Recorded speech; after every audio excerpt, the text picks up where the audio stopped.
All right, I got a short visualization quiz for you guys, and we'll get to that in just a minute. The reason that visualization is important, real briefly, is that it's kind of key for tactics and calculation, and tactics and calculation decide the vast majority of games at club level. So if you can't see the board well, and you can't hold the picture in your head for a little bit, it's difficult to calculate well. So these are four quizzes, 4 questions, and we'll go through each one. And what I suggest is just maybe write down the answers, because we'll look at the answers after we go through it, and then we'll discuss it briefly.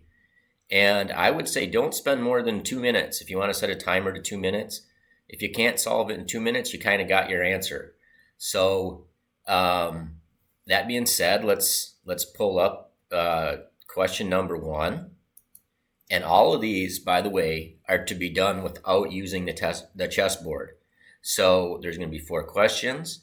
The first one, you got to do this in your head. And the objective is to find a mate in 2 moves with the following pieces on the following squares. So this one, there's only 3 pieces. Can't use a board. That was a white king on c3, a white rook on d3, and a black king on a2. So you can pause the video. You can look at the screen here. It has the king on c3, rook on d3, king on a2. Without looking at the board, try to find mate in 2 moves. We'll move on to the next one. Quiz number 2, and these are all going to be similar. And when we get done, I'll show you where I found these, and we'll discuss the level of difficulty of these. But number 2, king on b3, and this is for the white pieces. Once again, it's a mate in 2. So a king on b3, a bishop on e3, and a bishop on f3 for white. Trying to checkmate a black king on b1 in 2 moves. Once again, no chessboard, so go ahead and pause the video.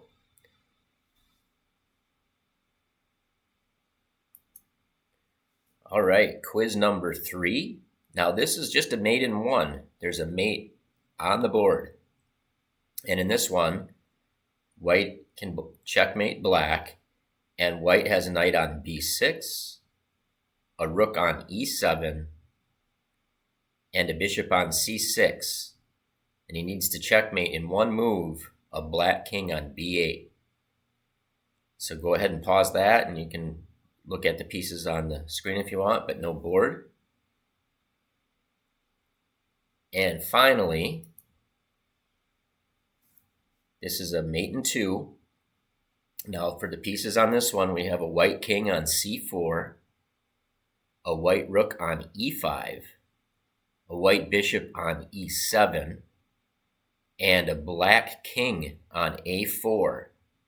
And now the first move for white is bishop to f6, and you need to find mate in 2, including that move. So you need to find black's response and your follow-up move for white, which is a checkmate. So white plays bishop to f6, black responds, and then white delivers checkmate.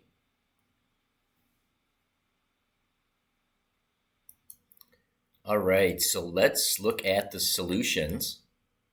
And this was actually the first quiz. And there's 2 winning solutions, actually. 2 ways to deliver this. I'm sure it's pretty easy with the board in front of you. So one way is play rook to d1, forcing the king up to a3, and then deliver this kind of standard king and rook checkmate idea. And the second way of doing it actually is to play king to c2.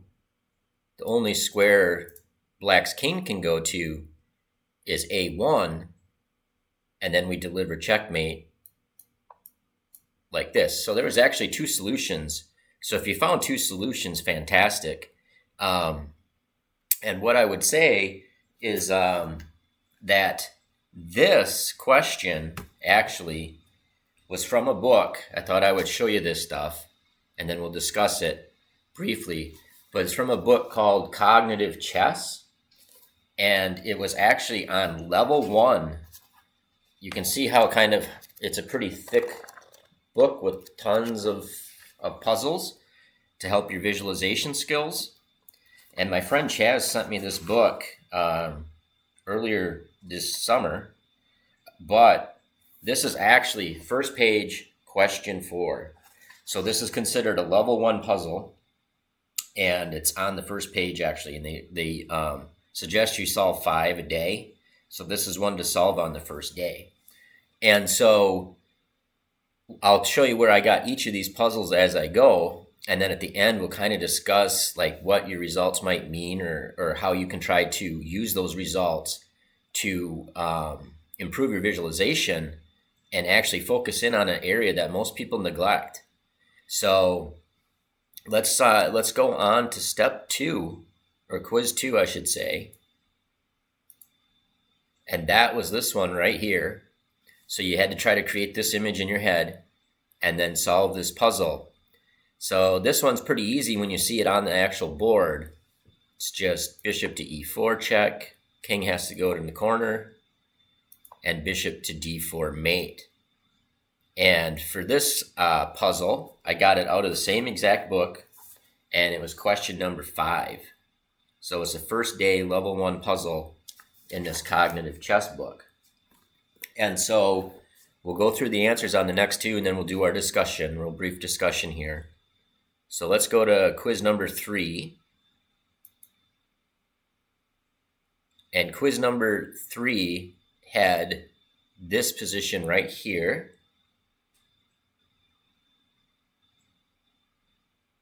And this one, when you look at it, you can see, the bishop has these 2 squares covered. I'm sorry, the knight has those 2 squares covered. So we can deliver check, mate like this, because the rook covers the 7th rank. So once again, it's pretty easy puzzle once it's in front of you. So the question is how easy was it for you to make this image and see this? That's kind of what it comes down to.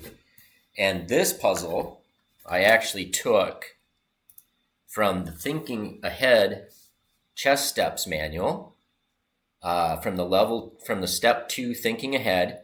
And so the chess steps, I have a whole video series on that, and I think that's a super helpful thing.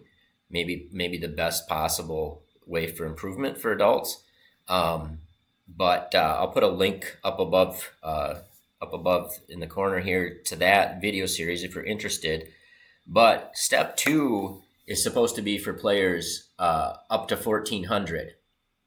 So this would be a thinking ahead puzzle that a player 1400 FIDE should be able to solve if they had gone through these step methods up to this point. And now let's look at the last one. Our last puzzle was right here, and it was how do you deliver mate after bishop to f6. And so the key is that the king has to go to a3, right? And then we have rook to a5 checkmate, because this bishop now covers b2. And so this puzzle I actually took from step 3 of the Chess Steps Thinking Ahead manual. And so the chess step 3 is for players up to 1600. So if you've gone through the step 3, the idea is that you should be able to solve this puzzle. And so let's just talk real briefly about possible results and what they mean and what you can do about it.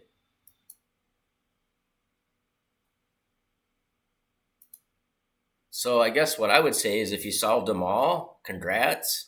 Probably pretty good at visualization, especially if you solve them very quickly.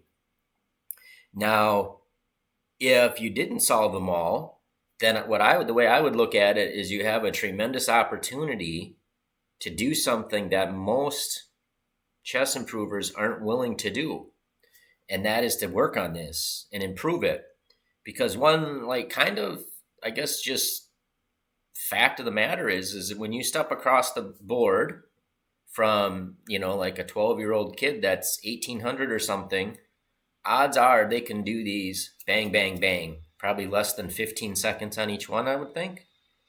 And if they can do that and you can't, well, it's going to be hard to beat them in a chess game, because chess comes down to tactics and visualization, and they have this advantage that they can see this board better than we can. And I think it's almost like learning a second language. When you learn it really young, it's a tremendous advantage. And we can't necessarily make up all that advantage, but what we want to do is close the gap so that that differential in visualization and calculation ability isn't as drastic as it is if we don't address our chess visualization skills. So to me, it's a tremendous opportunity. And I would say, even if like you were able to solve these, but it took you like over a minute to solve each one, maybe 2 minutes, 3 minutes, it means you're not seeing the board well enough. And that's going to cause problems when you calculate. It's going to lead to calculating more slowly. Then you have to have like a stronger working memory to try to remember all the variations you've calculated. Then you'll find yourself going back and double checking your calculations.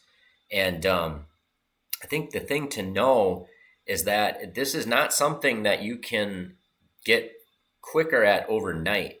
It's also, I believe, not something that you have to spend a ton of time on. The key is consistently working on it. So if you at least work on it a few times a week over months and months, you can really close that gap. And you won't even, it's one of those things where all of a sudden you realize, man, I'm better at this than I used to be. And so a few resources I would suggest is you could use these Chess Steps books, and I'll put a link to those down in the description. But if you struggled with these, I would start with maybe Chess Step 2, Thinking Ahead, and go through those, and then move on to Step 3, Thinking Ahead. And the key is you probably only have to do 5 puzzles or so a day. But if you can do it consistently over time, you will notice an improvement in this. And then so Chess Steps is one way. Then when you get through with that, you could go on to this cognitive chess book. And I'll be honest, I'm only a small ways into it. And I would say, like, if you struggled with these, it might be best to start with the Chess Steps and then move on to that. Now, the other thing is I did make like a month long, it was 20 days worth of kind of visualization exercises, how I kind of thought, to approach it for somebody that's trying to build up that visualization muscle. And that's a video series up above. And the few people that have actually gone through it have noticed an improvement. Very few people have the discipline to do it. And that's why I think this is like pay dirt for an adult improver, because most people would rather watch their opening videos and, study the strategical stuff, and then they'll lose a game because of a tactic or an oversight, or they visualize something incorrectly, their calculation was off. And then they kind of don't tend to focus on something to improve that. They kind of write that off as a one-off and then go on to study their advanced strategical ideas and whatnot. And that's not maybe that's a little harsh, but I don't think the truth for the vast majority of adult improvers is too far off from that. So what I would say is look at this as an opportunity to improve something that other people aren't usually have the discipline or the willingness to do, and then you will probably leapfrog those people. So I hope you found that helpful. Go back and look at these again, and then try to see how good you can see these images in your head, and if you can't, work on it. All right, have a good one, guys.